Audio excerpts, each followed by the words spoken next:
কয়েকদিনের ভারী বৃষ্টিপাতে এমনিতেই বাড়ছে তিস্তার পানি। এর মাঝে গত ২৭ সেপ্টেম্বর ২ দফায় গজলডোবা বাঁধ দিয়ে পানি ছেড়েছে ভারত। এ সময় ১১,০০০ কিউসেক পানি ছেড়েছে মোদি সরকার। তবে এই বিপুল পরিমাণ পানি ছাড়ার বিষয়ে বাংলাদেশকে কোনো তথ্য জানায়নি দেশটি। এমন পরিস্থিতিতে বাংলাদেশের কি হবে, আবারও কি ভয়াবহ বন্যা দেখা দিতে পারে? বিস্তারিত শেখ ফরিদের রিপোর্টে।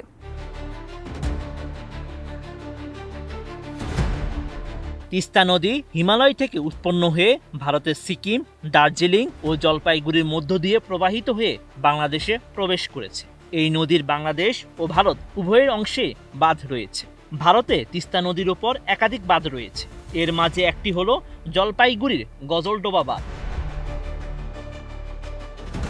গজলডোবা তিস্তা বাঁধ নিয়ন্ত্রণ কক্ষ সম্প্রতি জানায়, গত ২৭ সেপ্টেম্বর ২ দফায় গজলডোবা বাঁধ দিয়ে প্রায় ১১,০০০ কিউসেক পানি ছাড়া হয়েছে।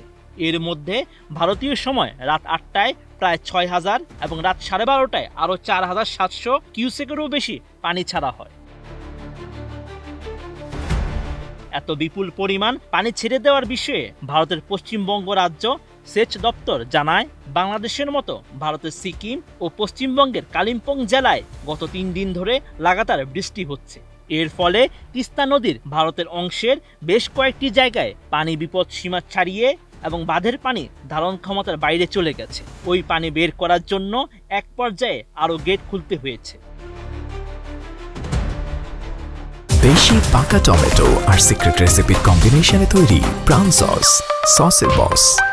এ বিষয়ে বাংলাদেশের বন্যা পূর্বাভাস ও সতর্কীকরণ কেন্দ্রের নির্বাহী প্রকৌশলী সর্দার উদয় রায়হান বলেন, মে থেকে শুরু করে জানুয়ারি পর্যন্ত এ সময়ে বাঁধ খোলাই থাকে। মূলত বর্ষাকালে বাঁধ বন্ধ রাখা হয় না। এখন যেহেতু বর্ষাকাল, তাই সেচেরও প্রয়োজন নেই। তাছাড়া এ সময় পানির ফুল ফ্লো থাকে, তাই বেড়ে যে ধারণ ক্ষমতা ছাড়িয়ে যাওয়ার আশঙ্কা থাকে বলে সবসময় খোলা রাখা হয়।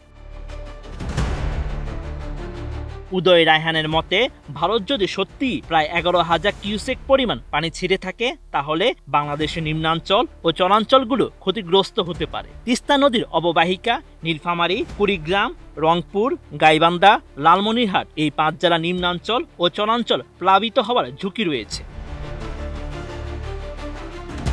এদিকে বাংলাদেশ ও ভারতের আবহাওয়া অধিদপ্তর ৩ দিন আগে থেকেই ভারী বৃষ্টিপাতের কথা বলছে। তার উপর ভিত্তি করে তিস্তা নদীতে আরও ৪ দিন আগেই এই সতর্কবার্তা দেওয়া হয়েছিল। অন্যদিকে তিস্তা নদীর পানি বিপদসীমা ছুঁই ছুঁই করছে। তবে রংপুর বিভাগের তিস্তা নদী না শুধু, ভারী বৃষ্টির কারণে উজান থেকে প্রবাহ আসায় প্রায় সকল নদীরই পানি বাড়ার কথা বলা হয়েছে বন্যা পূর্বাভাস কেন্দ্রে। Sheikh Farid, ATN news.